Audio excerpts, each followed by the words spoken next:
That was me throwing the pillow. You got a friend in me. You've got a friend in me.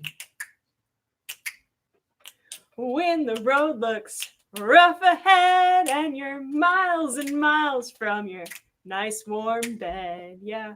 You just remember what your old pal said, yeah. You've got a friend in me. Yeah, you've got a friend in me. Hello, everybody, and welcome to Geekdom Movies. This week, we are reviewing, you guessed it, Toy Story 4. Wait, what? Oh, yes. Oh, we have something in the background. Toy Story 4. Yeah. Yes, fun fact, it's flipped backwards for us, but it's mirror image in computer world, so you gotta see it straight. I thought I was having a seizure or a stroke when I read that. I'm not gonna lie to you guys. You might be. We're not quite sure. You never know. So Toy Story 4. And before we get into the review, go on to our Patreon page. Go on to our website. The links will be in the description below. If it's your first time here. If it's your first time here, welcome. We are doing movie reviews every Wednesday or Thursday, depending on the week.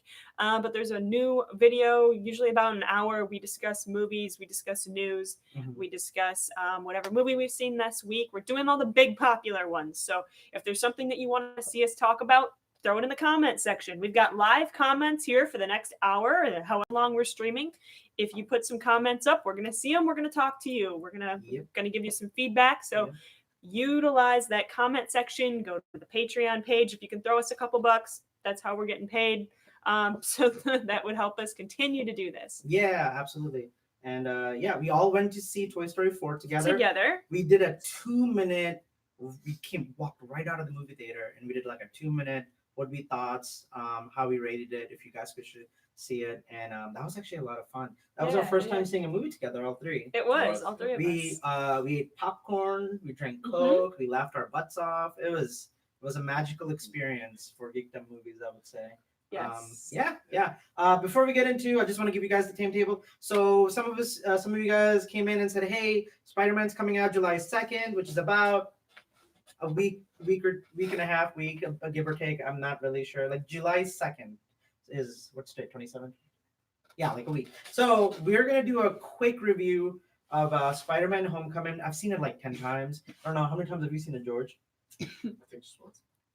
I just saw it for the first time this week, so stay tuned. And she's fresh off the screening a few days ago? Yeah, I just watched it a few days ago.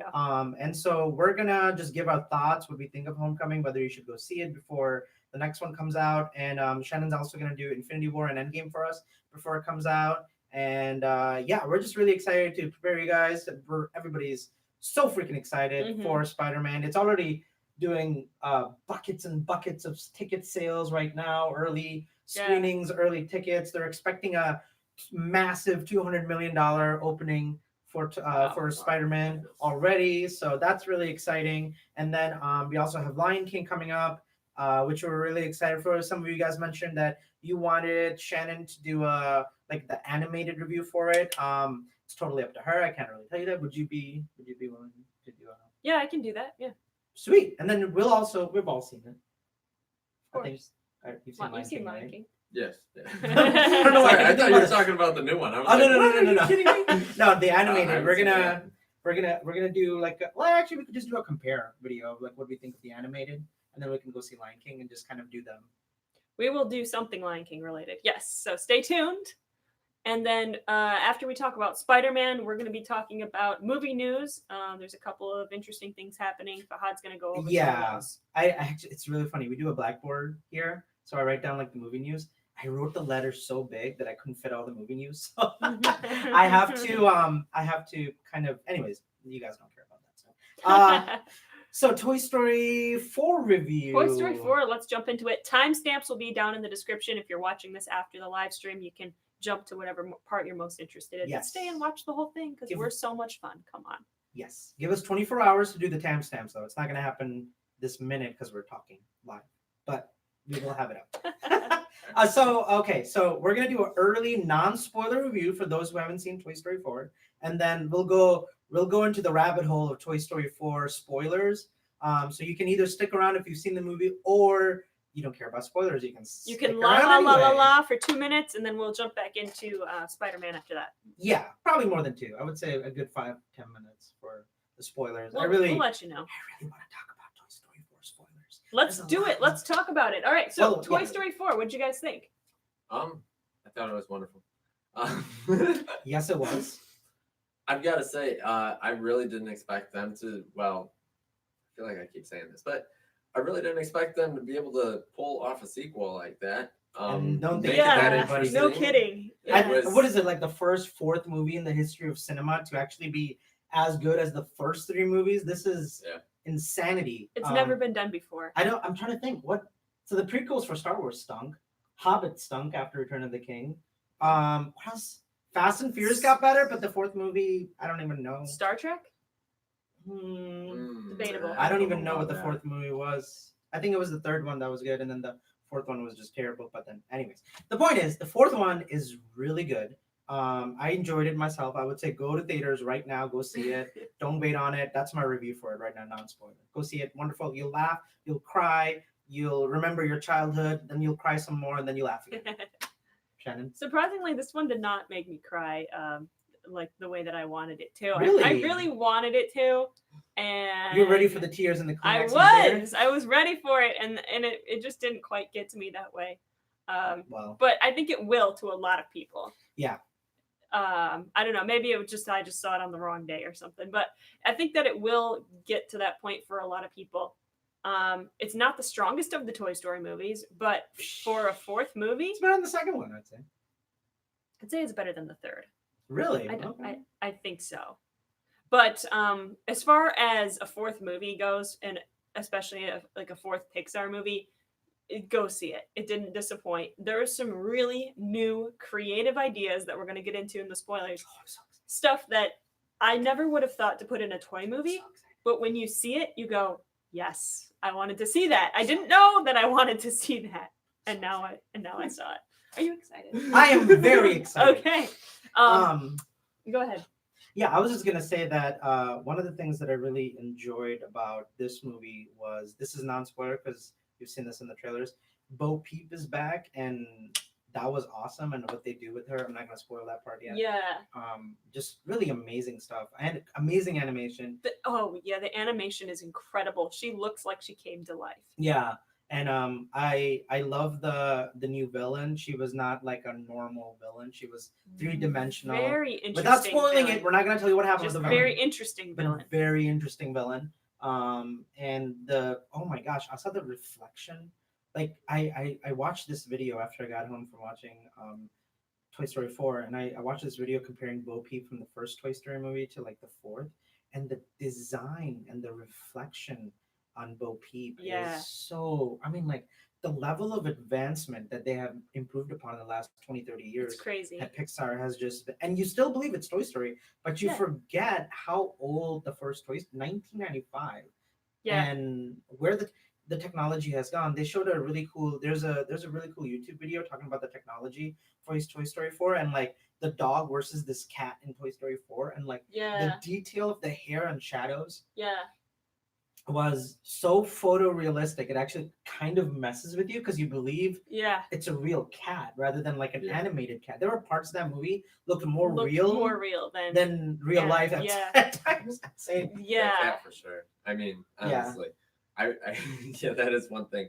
The dog in the first Toy Story movie looks so fake. Oh yeah. There was a side by side of Andy in the first movie and Andy in this movie, and you're like, wow, that's actually true. You can't even tell. Like, they don't even look like the same character. Yeah, they're so much. Andy looks like a real human you can touch in this movie. And I got a chance to see it again because my wife really wanted to see it, so I went again to go see it, and I liked it the first time, but I love, like, it grows on you. Really? Yeah. I think my rating for Toy Story 4 went up more after the second, because the first time I don't really know where the story is going, so I'm just kind of like just watching. But the second time I knew where the story was going, so I was more focused on, you know, storytelling, foreshadowing, like things like that, and what they were doing. And man, like when you see it the second time, you get Woody's pain in the movie, which I won't spoil. And there's a lot of character development that they put in there Yeah. for multiple viewings that gets better Okay. after you watch it the first time. You're picking up All other right. details and things like that.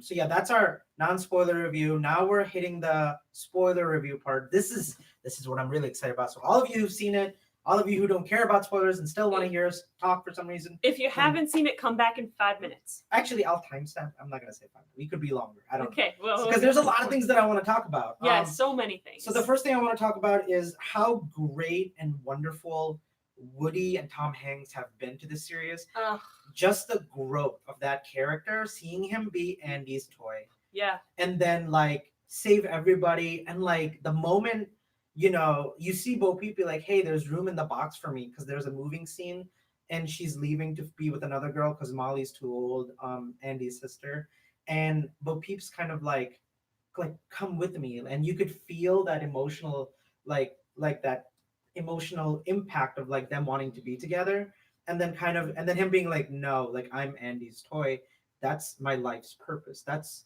who I want to be, that's where I want to go in my life. And he steps away and stays with Andy, and then you get to see him go through that phase as you've seen the first Toy Story movies, but they do a little what's the word I'm looking for, flashback, like montage, a montage of the first 2 and 3 Toy Story movies of him being like, really with Andy and what that meant. And then you get to see him with Bonnie and how he kind of is fighting to still be a toy that's relevant with Bonnie, but Bonnie doesn't care about Woody. Yeah, It's not her favorite toy. She just threw him in a closet. Right. But he still loves her. He is like, no, I am fighting for Bonnie. This is my kid. This is my purpose. And you get to see him like, it is the second time I watched it, I really felt that impact is when he went with her to kindergarten and he just wanted to make her happy. He just wanted to make her happy. You know what? The entire time I was watching this movie, I was thinking, this is probably what it feels like to be a parent. Yeah. The toys are basically parenting these kids. Right. Oh, I didn't think about it that way. That's a really good point. They're going to kindergarten with them. They're comforting them. They're watching them grow up. They're celebrating milestones with them. And then the kid's just gone and just leaves. Yeah. Andy goes to college. And there's this really amazing moment where he's like, he's even willing for her. And, she makes this spoon and puts eyeballs and face and it comes to life. And it's Sporky. I don't even know. What is the name of that? Yeah, Forky was. Is it Forky or Sporky or something? But she gave him a name, right? Forky. She just calls him Forky. Yeah. But it's a sport, but she calls it Forky. And he comes to life. And it's so interesting to watch him be like, well, I have one purpose. I'm a utensil. When he comes to life, he's like, I'm a utensil. Maybe you eat me with soup and chili, and then I go to the trash. So I shouldn't be here. So he keeps trying to run away. But you see Woody's, like, this is Woody's movie to the T. Because you see Woody just be like, I'm going to stay awake all night and make sure because like Bonnie is in love with Forky. Like that's, like she made him, she bonded with him. Like it was, Forky was there when she was in kindergarten and was scared, and like he is just still fighting for her, still fighting to be relevant as a toy. And he knows it's an endless battle because it's coming to the point, as he talks about it more in the movie, it's like, if like he wants to be a toy that matters, a toy that. And Forky is the most important toy to Bonnie. And Woody is self-sacrificial enough because he's gone through this character growth with Buzz. Yeah. He doesn't care that Bonnie doesn't like him. He just wants to make sure that Bonnie has Forky. Right. And this sounds so silly as I'm saying it, but it's so emotional and deep in the movie. Right, because he feels like he's relevant again. He's like, okay, if she wants this Forky, then that is my job. That's my whole goal in life. Yeah, I will protect Forky. I will fight for Forky. And then the part comes where he jumps out. They're on a vacation in they rented a trailer, the parents, and they're going, across country or whatever, summer vacation. And Forky jumps out of the RV, and he jumps outside of the truck to find him. And there's this moment where he finds him, and then he's like, they're walking on the road, and he's just kind of dragging him. And they have this moment, and he says, like, it's like, why do you care so much what I do or what I'm doing? And he's like, because it matters to Andy. And he's like, who's Andy? And he's like, oh, like Andy was Bonnie. Yeah, and he's like, I meant Bonnie, right? And then he's coming to that kind of like point in his life where he's realizing his good days are behind him. Yeah. his relevance is behind him. His purpose has been accomplished. Yeah. And he's not going to be a favorite toy again. Right. So what this movie really drives home is that, yeah, we lived this first 3 movies with the favorite toys, Buzz and Woody, the ones that were loved and taken good care of. 98% of the toys in this universe don't have a kid. There's a lot of talk about having a kid, and every toy wants to have a kid. And we go to a carnival, and there's all these carnival toys that don't have kids, and their whole mission and purpose in life is to be there for a kid. And that's like just the reality for most of them. Well, the cool thing about that is, like, you know, he meets up with Bo Peep at that point because she's like a carnival toy that just kind of goes with the circus or with the carnival everywhere they go. And she has this life where she doesn't have one kid. She literally stays with the carnival, and she's with these carnival toys, and she's having fun. She's living her having life, fun, and she enjoys it. and she has a purpose. She's found her purpose. Yeah, and her purpose is to help out the other toys and just have a blast and have fun. And so she starts to tell Woody about this world and how he should come join her. You know, not your like kid doesn't straightforward, need, but yeah, she hints at it. Your kid doesn't really need you anymore. Right. And Woody's eyes are opening, which is us as a viewers, our eyes are opening to this world that we've never seen before in Toy Story. Yes. What does a toy that doesn't have a kid but yet goes around the nation at this carnival circus place, and what does that world look like? And I think the writers and the producers and directors of Toy Story 4 really built this world from the ground up of showing you exactly what a toy like that would be like if he was not committed to one child but multiple child, different children's every day, different children every week. Yeah. And I think it's a really powerful message and story that, you know, you don't have to just be trying to please one person. It's like if one person doesn't appreciate you, there is, and I think kids are really going to connect to this, there's other people out there. If somebody doesn't want to be your friend, if somebody doesn't want to appreciate you as a child, there's somebody out there for you that would, and just keep looking. Don't give up. Like, you can make other friends. You can make other, you know, how many kids do we know that don't have good fathers or mothers in their lives, or something has happened to a family member that's gone, and like somebody else has to come in and kind of be the parent, be the friend, be the teacher, you know. I saw this whole movie as a metaphor for parenthood. And everybody that worked on this film has kids. Oh yeah. And and or has to be. I mean, one of my favorite things about it was, this is a spoiler, obviously. No, that's spoiler. We're at that point now. Yeah. The villain in it, she Yeah, was let's trying talk to about be the villain. the perfect toy. Yeah. And she was of the opinion that because her voice box wasn't working properly, that she couldn't be that.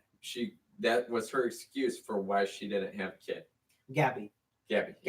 And like the fact that like they show in this that being a perfect toy doesn't necessarily mean that a kid's just gonna love you. Like I thought that was a huge message. Very powerful. And I think, and I'm glad you brought up Gabby, because when you first meet her, you see her selfish. You see her self-interest in her own, what she can gain, and that's how Woody and Sporky and the other toys kind of look at her too. Yeah.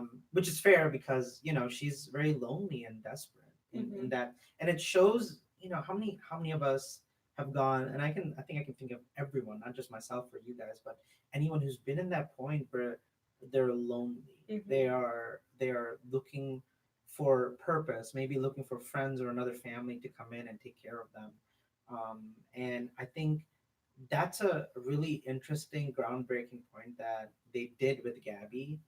Because she was a doll whose voice box broke, and she just looks at Woody and just thinks, you have a voice box, I want that voice box, I need that voice box. And she just kind of comes off as a villain in that moment. But like, so you're just like, oh, she's just selfish and needy and stupid. She is kind of a villain. She ends up kidnapping Woody. And basically forcing him to give away. She holds Forky for ransom.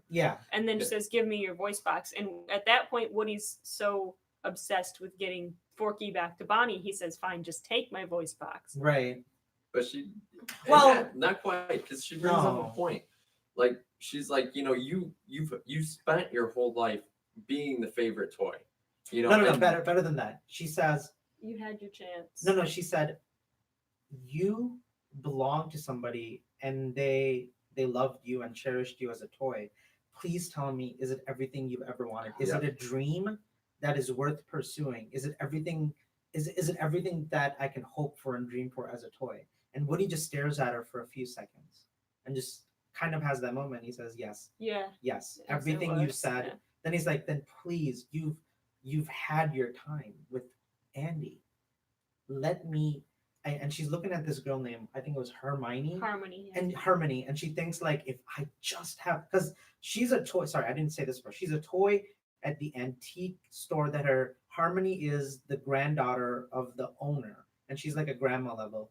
Like she's grand. I think she's her grandma. Yeah, yeah, yeah. And she's like, Hermione threw me away and didn't want me because my voice box was broken. So all I have to do is get a voice box, go to her, and she's gonna accept me because my voice box works. And Tim Allen, sorry, Tom Hanks. Tom Hanks. He has this moment, this like connection with Gabby that really, he's like, you know what, you're right, my time has gone.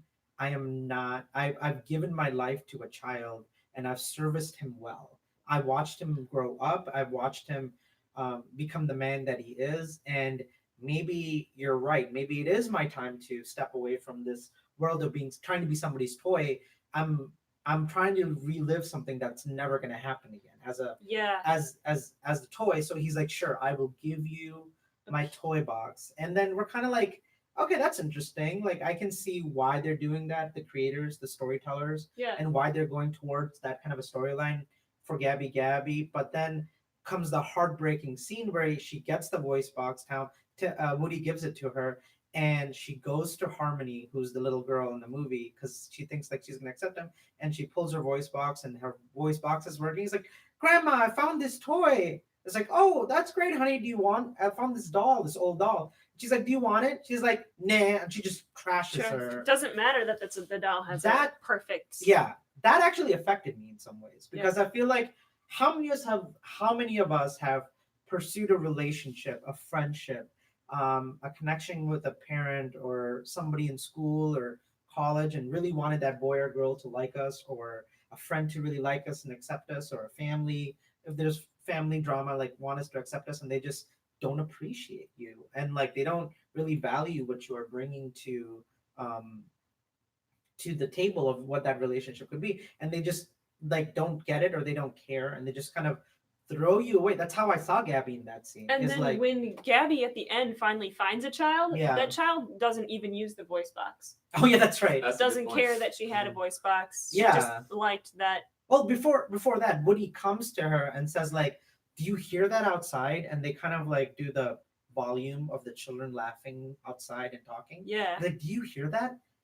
Hermione isn't the only girl. There's somebody out there, maybe Bonnie or some other There's girl. a whole bunch of other kids out there that need a toy. And so many kids need to hear that And because you're obsessed with the one girl that doesn't want you. that's what little That is girls and powerful. boys.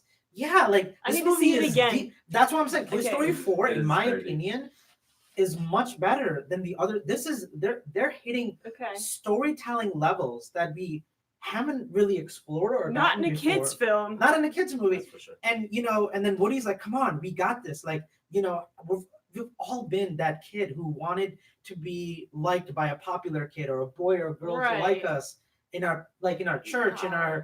in our schools, and somewhere out there was somebody who you really wanted to feel accepted, and somebody had to come along you and say like, "Hey, like that person doesn't appreciate you." Right. There's somebody out there who will. You are important. You do matter. You're not just a throwaway. Yeah. That is what Gabby is doing Wow. for the children. That just opened up. I didn't even see that. In Do the you see movie why I wanted to do because- spoiler talk now? So you liked it better the second time? Oh my god! I mean, like I picked these up the first time I watched it because I Yeah, could yeah. tell. I'm like, what is okay when you're spending $100 million on a blockbuster movie?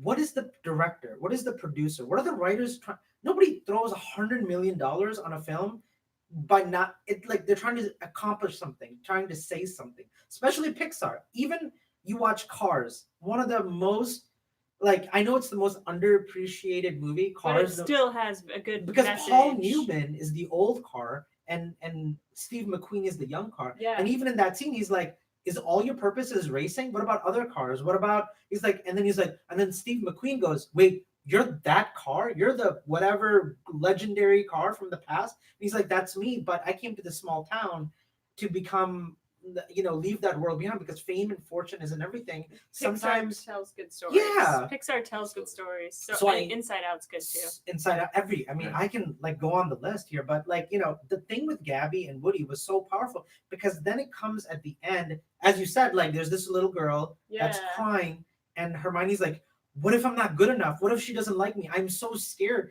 And then Bo Peep and Woody just tell her, be yourself. Like, just go out there. The best that you can do is be yourself. Yeah. Like to herself being just, don't try to be something you're not. Just be who you are and let her accept you for that. So she's like, okay. She pulls her, the string the voice box that Woody gave her. She's like, hi, I'm Gabby or whatever, right? And then she looks and she's scared. She's this lost little girl at the carnival. And she's really scared and she picks up the doll. And then, like, are you lost like me? And she gets this courage by picking up the doll to go up to security at the carnival or like a police officer. Mm-hmm. Like, I lost my parents. And she's like, oh, here, we'll find them. I'm sure they're not far. And there's this moment and she runs to her mom, the little girl who picked up Gabby and says, hey, I was so scared, but I found this doll. And the parents are like, that's great, honey. And they take the doll with her. And then, the Jordan Peele and Cade also. Did we just do that whole thing? There's so much to talk about, guys. But they're like, did we do that? Were we part of that? Did we just make that happen? Did we make that happen? Yeah. And they're like, we did. And it's like, and like that at that moment, like I got goosebumps because it's like toys trying to fulfill other. Like, do you remember those toys? What were their name? Pushy dolls? Like, what were they called exactly? Plushies. Yeah. They're like all they want to do is like be found by a kid, but instead what they do is give Gabby to somebody else, and they're rather than like being selfish, they're part of this team that kind of comes together to help Gabby find a child because who knows how long, I mean, like they don't tell us in the movie, but you can tell like that doll's probably been sitting at that antique doll shop since the 40s. Yeah. Who knows? Yeah. And like all that time, they're like, like this girl does, like they don't say it, they don't outright say it to you. They trust the audience to figure it out, and that's the most beautiful thing about Pixar. Yeah. They don't, even though they are kids' movies, they're also really. It's made for adults. Come on. Yeah. They're they're everybody movies. And, everybody movies. And John Lasseter said, we make movies for kids, but we want those kids to grow up and go back and pick up other messages when they grow up. Yeah. And that's literally exactly what happens. Pixar Disney's motto. And this thing that Pixar always does is like, okay, we're making this for kids, and then we'll make them laugh, we'll make them cry, we'll make them happy, but then they'll revisit it 10, 20, 30 years from now and rewatch these movies. And they'll be like, I never picked that up when I was a kid. Oh my gosh, that's amazing. Like, and then they introduce this to their kids. So that's their whole motto. And it works so well because it's what you want from a Pixar movie or movies in general. You've talked me into seeing it a second time. You didn't cry the first time. Did you cry the second time? I actually teared up a bit. Yeah. The first time. And that was leading to is Buzz's final line in the movie, which is so powerful.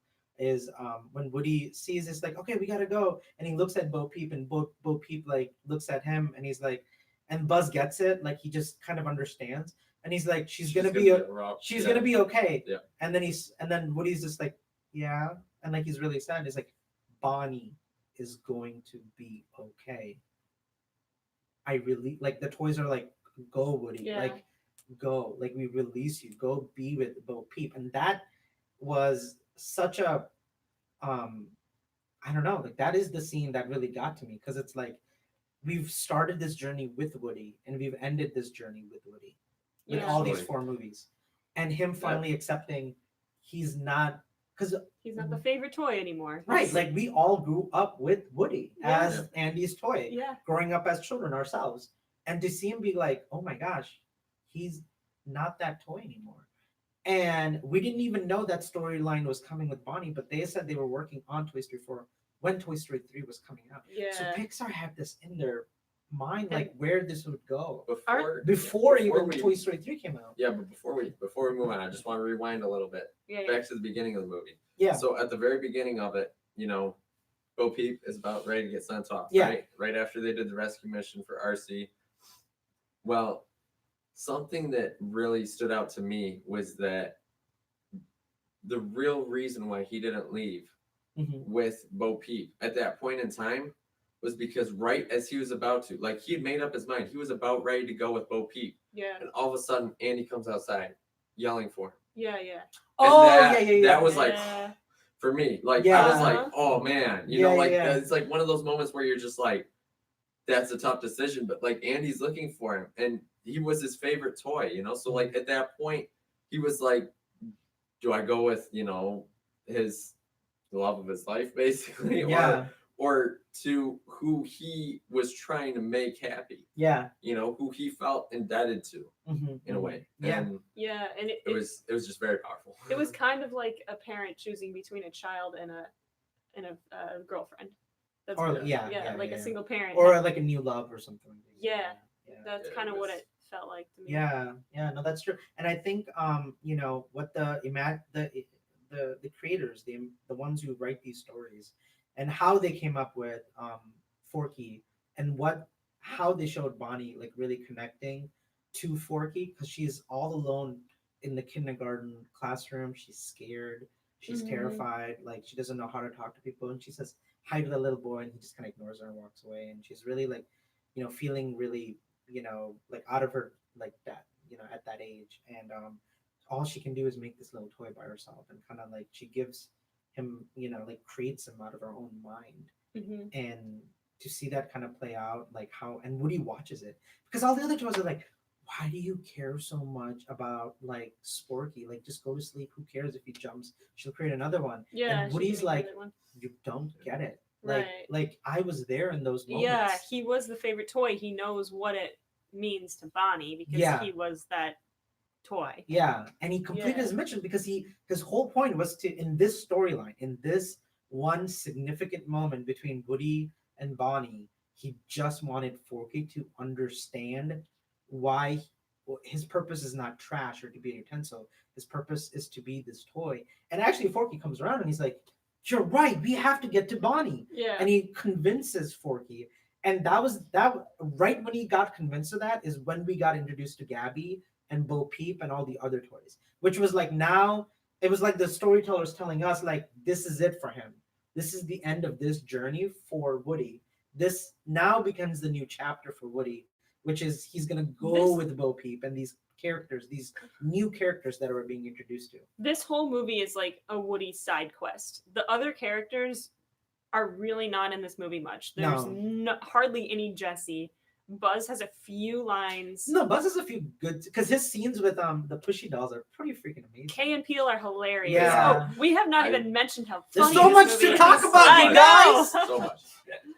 Why don't you talk a little bit about how funny it is? Yeah. With Key and Peele, oh my goodness. Yeah, okay, my favorite part of all that was the plush rush. The plush rush. Oh my goodness, that was hilarious. They were trying to come up with a method for how on earth they were going to get the keys to the antique store from the old lady who was in charge of it. And they were kind of like spitballing ideas with Buzz Lightyear, and each one sounded pretty similar. Until they're like, well, what about the plush rush? He's like, well, what's that? And so then they start showing, you know, like she's closing out the shop. She's driving back home. She pulls out a piece of cake. And then like Buzz is like, what's going on? Like what? Where? And they're like, hang on. So then they keep going. And she's over there. She's taking a bath, sipping on wine. And then she hops in bed, and all of a sudden they just come up and they attack her. Bring her out. It was hilarious. No, it's a good gag. Yeah, there are awesome new toys that really added new dynamics to the storyline. I loved Keanu Reeves. Kaboom. Duke Kaboom. That was a good. It's like a Canadian stunt. Just like what's his name? The French kid is like he's just can't say his name now. Oh my gosh, I can't remember. I can't remember his name. In the toy for Keanu Reeves, Duke Kaboom toy, he's like a stunt motorcycle stunt like toy, and in the ad for it, he's like going up this ramp and goes through the fireball like hole, and he does this whole thing, and this kid really wanted Duke Kaboom, and he gets it for Christmas and opens it and he goes up and he crashes into the fireball thing. He's like, oh, they lied to us. It's like, and then Keanu Reeves has this like meltdown. He's like, that's just a commercial. It's like, I'm just a toy. That's not how it works. And he's still like really upset about it and has this whole like dynamic storyline of like who he's trying to be. I thought they did such a good job with these new characters. Who else? What's the little cop girl? Oh, the Polly Pocket. Yes, there's a little Polly Pocket that sits on Bo Peep's shoulder. That was pretty cute. And it was really fun watching them all kind of like Bo Peep is the one introducing all these characters to Woody and to us as audience members. Yeah, and the fact that they wrote Bo Peep out of the third movie, so that they could put her in the fourth movie and make her a main character is like thinking 10 steps ahead. Well, they told her, they did an interview. It's like, hey, they told the actors, we got bad news. You're not in Toy Story 3. And she was actually really hurt. But it's like, no. We're already making Toy Story 4. Trust me. You're a main character. You're gonna love it. And she's like, well, okay. Like he's like, you've never been the focus in the other movies. This is going to be kind of you and Woody's story. And like she was talking about that and like what the writers and Pixar was trying to tell them about. And I think Tom Hanks came out, and this is the saddest thing. If you watch this now and go back and watch it again, I'm telling you guys, like this is gonna hit home. This is Tom Hanks' last movie in the Toy Story franchise. Wait, what? Yep, this is it. Wow. This is it. You're kidding. Why? No, this is it for him. If they do make another Toy Story, it'll be the end of. Aren't they making it now? They're making a new Bonnie with the Toys movie now, but Tom Hanks says he doesn't want to. This is such a beautiful ending for his toy and his storyline that. You're kidding.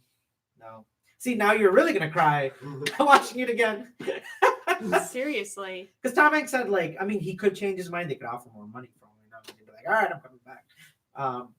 But as of right now, he might. You owe it to us. We'll see. But as of right now, as it stands, this is Tom Hanks' last. Well, I didn't know that. Right. I saw him in a. We kind of saw it in the movie where they were going. A little bit. Yeah. Well, I saw him in an interview that he had done, for Toy Story 4. Yeah. And he was he said, really it was really taxing, like every time he had to play Woody because he had to make all these strange sounds, and that was Oh, his voice box? Yeah. Okay, right.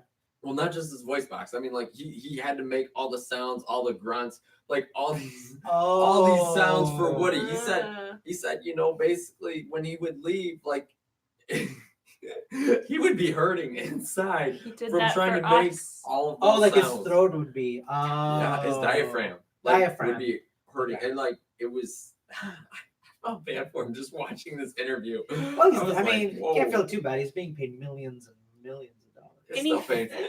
But it's still, I'm sure, painful. Any final thoughts on Toy Story 4? I think this in-depth review, I mean, and there's just so much more to talk about, you guys, with Toy Story 4. I personally think, I know Toy Story 3 got a Best Picture nomination. I think Toy Story 4 deserves another Oscar nomination of what they've done and created, and the depth of these movies and where it went in Toy Story 4 and the storytelling. I think this is top. I mean, this really is. We talked about this. Like, what are the chances? Because it's at 98% on Rotten Tomatoes right now, but at the time when we did the previous video, we were talking about what are the chances it'd be highly critically acclaimed even today. Like after all that, it's never been done before. Like again, we're talking about 4 movies that have really every 7 to 10 years they're coming up with a new Toy Story for new kids and for parents, and had grandparents who were parents in the Toy Story 1 are now watching Toy Story 4 with their grandkids. Yeah.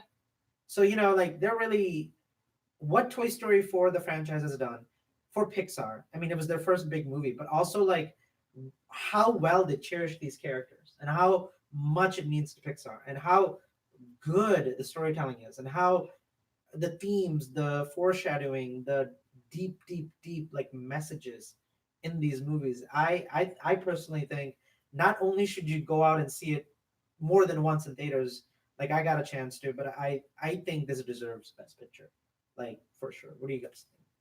I would have to agree on that. I mean, it was a lot deeper than I ever really thought a movie could be. Right, right. It hit so many levels on like, yeah, it's basically one story, but like it's so it talks about so many issues, and like it gives you like just inspiration. Right? Yeah. Oh, it's animated plastic, and it can do all of that to you. Yeah. Yeah. How? It's incredible, and it definitely deserves an award. I love all the Toy Story movies. Go see it. Go see it. Yeah, and this kind of ends our spoiler talk.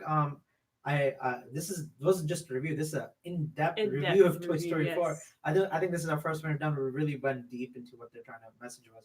So that's really cool. We've never done that before. No. Really had the chance and opportunity. But yeah, we're gonna move on to Spider-Man: Homecoming. I'll be honest with you guys. I've seen Spider-Man: Homecoming close to like 5 or 6 times since it was released. I can see why. I really love and just having the original Batman from Tim Burton movies play the villain in this was what's the actor's name who played? I didn't know that was the original Batman. Yeah, he played Beetlejuice and then he played Batman. Something? No. Tim something. Anyway, gosh. How am I forgetting? I'm gonna Google this. 1 second. You talk about your review. Well, I just saw Spider-Man: Homecoming for the first time. I am not caught up on my Marvel movies. I've really only seen like Avengers and Guardians of the Galaxy. So I'm a huge Spider-Man fan though, and I have seen. I loved the Sam Raimi films back when they came out in 2001 or 2002, and I really loved the animated Spider-Man that came out just a couple months back. The Spider-Verse. Into the Spideyverse. Yeah, that one was fantastic. By the way, Nicolas Cage plays the black and white Spider-Man. That makes sense. I know it does. Sorry, keep going. I think the only ones I haven't seen is the Amazing Spider-Man series, but I do love Spider-Man. Sorry, what, but let's be honest. That's what people say. Yeah. So I went into this like, okay, how are you gonna beat all of these other awesome Spider-Man films that I've seen? Even the animated series. And this, I think, came out being my favorite of all the Spider-Man films. 100%. The acting, first of all, okay, this is one of the only movies I've seen where the high schoolers are actual high schoolers. They look like believable high schoolers. Well, yeah, they were like 17 at the time, right? Yeah. When they were filming this movie, so it so definitely makes sense. Peter Parker, you actually feel what he's going through a little bit more because he's a kid. Right. His decisions make a lot more sense. Whereas, 27-year-old Tobey Maguire playing a high school kid. A 30-year-old Andrew Garfield. And the acting was phenomenal across the board. I loved the guy in the chair. I loved his... Oh, Ned. Yes, he was so funny. And he drops the Death Star. Yeah. And then... you were on the ceiling! Now, see, the thing that every Spider-Man movie does is the origin story, which is an enjoyable story. But we've had 8 Spider-Man movies in the last 20 years. Like, since 2002, we've had the Sam Raimi series, the Amazing Spider-Man series, the animated version, and now these new ones. We're sick of seeing the same origin story over and over. So they just completely skip it because everybody already knows it. It's like, yeah, Uncle Ben dies. You get bit by a spider. Moving on. So we jump right into him just being Spider-Man and figuring out he's kind of fighting crime and he's starting to get better at his powers. Right. But let's talk about the big one, just the father figure and mentor that Tony Stark is. Yes. So that's the twist, obviously. That's never been in a Spider-Man film before. Maybe it was in the comics. No? Okay. Much later in Civil War, the comics. Okay. Like Spider-Man, like kind of he really looks up to Tony Stark in Civil War. So it's kind of fair in the comics, not the movie. Well, they did that in the movie too, but really in the comics, Spider-Man really looks to Tony Stark as mentor, father figure. Yeah, and so it made a lot of sense that he would do the Stark internship, and it made sense that he would love Iron Man, and then Iron Man makes him a suit, and it was really cool, and I can so relate to this character. When I really look up to somebody like that, your whole world becomes, I want to please this person, and he's trying so hard to make Tony Stark like him, and he's already lost his Uncle Ben, and he doesn't have a father, so... I felt what he was going through. I left you like 30 voicemails, and I was wondering if there's like another mission or like an Avengers mission, another thing. And Tony is just kind of like, all right, this kid, like we gotta, we'll use him when we need him, but it's Peter's he also wants to world. Protect him. Yeah. He wants to protect, Peter because he's just a kid, and even if you, I know you didn't get a chance to see it in Civil War, but me and George and there's a scene in Civil War when he's fighting Captain America and like they're all doing this whole, which was the beginning. It's like, oh my gosh, and then this guy got huge, and he's like doing a little like videography of like his adventures. Oh in yeah, Germany. right. And at the end of that battle, Tony Stark's like, "Go home. I'm telling your aunt, go home." He's like telling him he doesn't want to be here because this is way above his dad. Like, you did your part, did a good job. Go back to New York. Go be a student. Go be a kid. Be like he's like, here's a suit. If you go out there, I'm giving you a suit so that if you fight crime, you have a good suit to protect you and things like that. But other than that, like just you're not gonna be part of this world. And it's really cute because you could tell Tony Stark really cares for the kid. He really feels like a father figure and like mentor to him. I actually think one of the reasons why Tony Stark does that as well is simply because of the fact his friend gets hurt. You know what I mean? Yeah. He just got shot War down. Machine, right? Yeah, War so, Machine like, loses his legs, right? And he's like, oh my goodness. He's like, if something happened Been to Peter Parker, he's like he doesn't want that to happen. Right, so right. he's like, I'm not gonna let you near that. Yeah.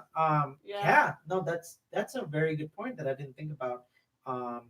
So yeah, like I totally agree with what you were saying. If you haven't seen it, do yourself a favor and see it. Or be like me and watch it over and over again. I literally pop that. Like if I'm bored and I'm eating lunch and there's nothing on TV, I'll literally just pop in Homecoming. Like I love it so much. It's a good movie. Something else about that movie that I thought was really interesting was the fact that the villain's not the same kind of villain. That's another one where the villain's not really as bad as like you would. Yeah, think. spoilers for Homecoming. I think you've all seen it, so whatever. We hope. I mean, if you haven't, why are you waiting? Or you like Shannon, just haven't had time maybe. But these are spoilers just in case you haven't seen it.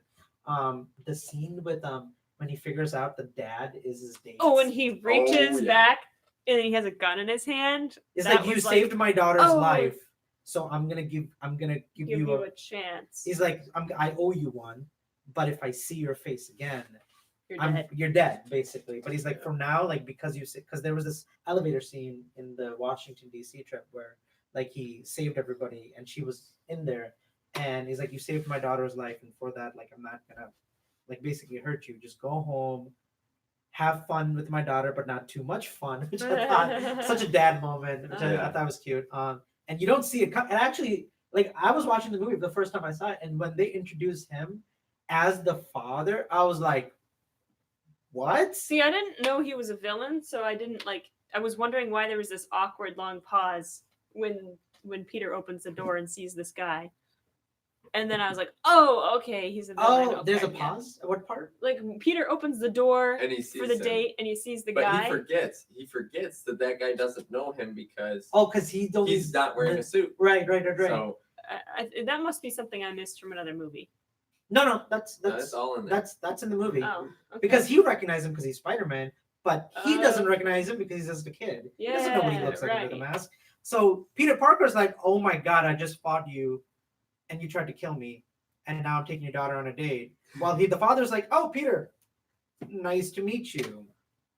Nothing crazy. He does catch on later on as he's realizing and watching his facial expressions and talks about like, what happened in the trip?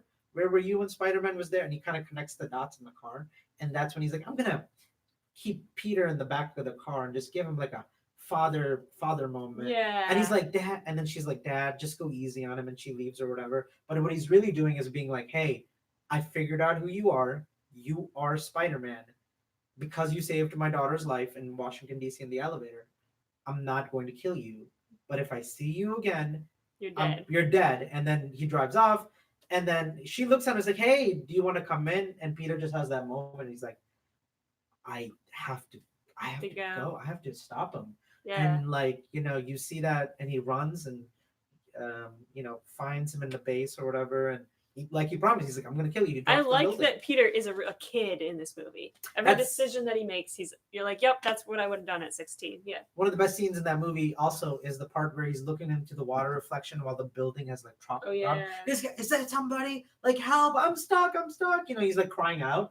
And then he sees his reflection. It's nobody else. It's just him. And he's like, I have to do this. Yeah. And he has that like hero moment where he's like, I have to become this person. I like the hero that I want to be, and he kind of pushes himself, goes, chases him, flies. How does he get on the plane? I know there's a moment where he I don't gets remember. shoot. Um, I don't remember either. Whatever. But that fight in the Yeah. plane. Oh yeah, he jumps in before the plane goes off, and he oh yeah, yeah. and yeah. latches on, has that huge fight, and Oh, then Happy was a good character in this too. and Happy is gonna have a huge part in the next movie too, which I'm very Good. excited about. So we'll see how that goes. Oh man, okay, so yeah, how would you say worth watching? Definitely. Highly recommend it. Yeah, definitely. Makes you excited for the go next see Spider-Man. it if you're gonna go see more Marvel movies or whatever. If you're just a Spider-Man person, go see it. It's great. I liked it. Yeah, George, any thoughts on that? I thought it was great. Something else I do want to touch on. Mhm. I keep having these. But so once again, with that villain, something else I wanted to say about him is that you don't realize necessarily like he's not like your typical villain material. Like normally your villains are out there, they're just greedy, they just want to make money, they don't care what happens to everybody else, right? Yeah. He's actually a father trying to provide. And that's something that the is really beginning. interesting. Yeah, right. Because He's like, hey, he's a construction worker. Yeah, he's like a you know? contract worker, and he's like, these guys like want to get paid. I need to get paid. Like, you can't do that. Exactly. Yeah, right. And Tony Stark kind of, in a way, steals his job. So yeah. Not he starts- intentionally. not intentionally, no. Business but is he, business. Yeah, and so that's why he starts. He hates stealing Tony from Stark, and that's how kind of his journey to being a villain begins. Because first, it's all about like he wants to get paid and provide for his family. Then he's looking out for the workers at his construction. But in doing that, he kind of sells his soul to what he's willing to do, and that kind of, That's true. he starts robbing. Like they start using the technology from the first Avengers movie. As you can see, like there was a huge attack on New York City in the first Avengers, and these guys are the cleanup crew. But instead of just cleaning it up, they get angry and they just start stealing all the technology that was left behind from the Avengers those aliens had, and that's how he makes his suit. The technology that they have to rob people and do all that stuff. So it's like an interesting journey for his character that he kind of lost his soul, but he does kind of get it back in the end because Spider-Man, Peter Parker, actually saves his life. Even though he's trying to kill him, he doesn't let him die. He actually pulls him out before the plane blows up and like kind of wraps him in web and he's like, hey, like found this for you. And like did you see the end credit? Did you stay for the credits? Did you miss it? Did you stay after? I watched it on Hulu. I don't know if I saw the end credits. Or So in not. the end credits, what happens scene? is the jail scene. Did you see the jail scene after the credits? No. So in the jail scene, what happens is, he's like, hey, it's like I heard that you fought Spider-Man. Some of us are this random guy in jail was basically like he also hit me too. We're gonna try to get a crew together when we get out and like go kill him. And they ask him like if he wants to be like, do you know who he is? It's like, and what does he say? Like he says something like, if I knew who he was, he'd already be dead. Ooh, He's protecting Peter Parker again because he's like, jail. okay, He not saved my only life and he my- saved his daughter's life and he saved his life, he's kind of becoming that villain that's kind of like respects him now. You know what I'm That's- saying? Yeah, that's. And he's cool. like, if I knew who he was, he'd already be dead. And then he just Huh. kind of keeps walking, but he knows exactly, and that's like to us, like, wait, is he being selfish and wants to kill him by himself, or is he protecting Peter? I think he's protecting Peter. I think he's I agree. protecting Spider-Man I think so. because of their journey together. I like interesting, complex villains. We had those in both Toy Story and Spider-Man. Yeah, that's true. That's very We've true. got some movie news to jump into. So, Fahad? Yeah, so Black Widow just started filming today or like this week. They've been started filming. The Scarlett Johansson? Villain Scarlett Johansson. Yep. Okay. It's gonna be interesting. It's supposed to be pre-Avengers, before she. So it's like a prequel actually. Sounds very interesting. The villain is Taskmaster. So they showed photos of what he looks like. It's really funny. He looks like a Power Ranger. It sounds like a software program. Like task manager. Yeah, he's called the Taskmaster.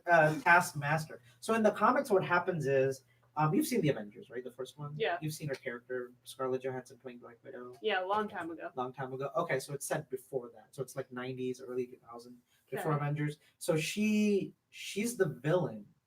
Her journey.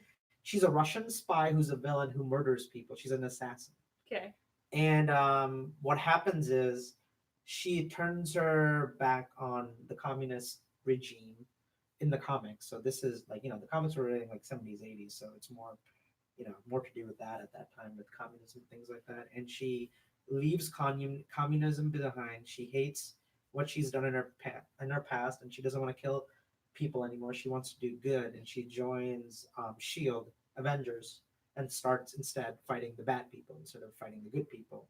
And we never got that, and a lot of people have been, I think, like every year or two, somebody goes like, why haven't they done a Black Widow movie? Because her storyline, her origin story is so well done in the comics of her being a Russian spy, being a bad guy, then finding her soul and becoming a good character. So I'm actually really excited that they're doing this because first of all, Scarlett Johansson is a top-notch actress. I think she's probably one of the best actresses we have at her age. She really sells each movie she's in. Even a bad movie, if you watch Scarlett Johansson in, she shows up and she acts. She has good acting ability. So I'm quite excited for it. So Taskmaster, I just looked it up. I didn't even know who he was. So it says, assuming the case makes a lot of sense considering his matchup with Natasha, Taskmaster is known in the comic books to have the ability to mimic the abilities of his adversary. And since Black Widow is a highly trained hand-to-hand combat, people are expecting him to steal her fighting abilities. So it's gonna this fight sequences, they're gonna choreograph the fight sequences between Black Widow and Taskmaster, like really like martial arts and like really hot hand-to-hand battle. So I'm excited to see what happens. Actions. I mean, it's Marvel, so I'm expecting the action, of course, to be top notch. But close to John Wick, hopefully. I'm kind of thinking. I mean, obviously, no, because they're obviously gonna keep it with John, PG-13. well, yeah, they're not. They're without the killing. Yeah, John Wick without the killing is, or just bloody maybe. fights. Like really gory bloody fights. I would say more like Winter Soldier, like the hand-to-hand combat in Winter Soldier with Captain America, something like that. So yeah, that's the one news. The second piece of news is Samuel Jackson was just interviewed because he's doing a lot of promotions for Spider-Man: Far From Home, and the press asked him, "Can we expect more Avengers?" And he said, "Yeah, they're already trying to make a new Avengers team." Of course they are. It's so much money. Right. It prints money. But it's going to be new Avengers. We don't know what the new Avengers are going to be because the old Avengers from the first Avengers, their storyline ended in Endgame. So we'll see what they do with the new Avengers. So yeah, I expect more Avengers film. That's really exciting. Also, Aladdin has made over $800 million. So all you naysayers who are like Aladdin's gonna bomb and Aladdin's not gonna do good, nobody wants to see Aladdin was awesome. Will Smith as Genie. Really Guess what? Everybody wanted to see Will Smith as the Genie. So does that mean we're getting Return of Jafar? I don't know.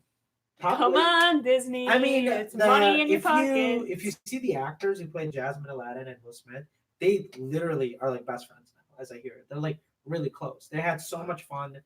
And Disney had so much fun making that movie, and then they also had so much fun. I think they all want to come back for 2 or 3. There is Aladdin no movies. reason not to do sequels because Aladdin was great. Yeah. So I think so. I think we will eventually. I mean, it's about to hit $1 billion. Do the musical. I don't care. Do something. They have the musical. It was so good. I saw it. Yeah, no, I mean, do the musical on screen with Will Smith. I don't care. I mean, that's yeah. And so that's really great. Aladdin's doing bonkers. Endgame is going back in theaters with, I think they added 10, 20 minutes more extra scenes. Yeah, from what I remember hearing, it's actually going to be after credits though. That movie's already like 3 hours long. They have all the deleted scenes. They're going to be playing like after the end of the movie. Oh, okay. So like you're going to watch the movie again, and then afterwards there's going to be a scene. All the scenes. That's a very long time at the movie theater. That's like 4 hours. No, the movie doesn't feel long at all because there's so much happening on screen. True. But it's like 3 hours long.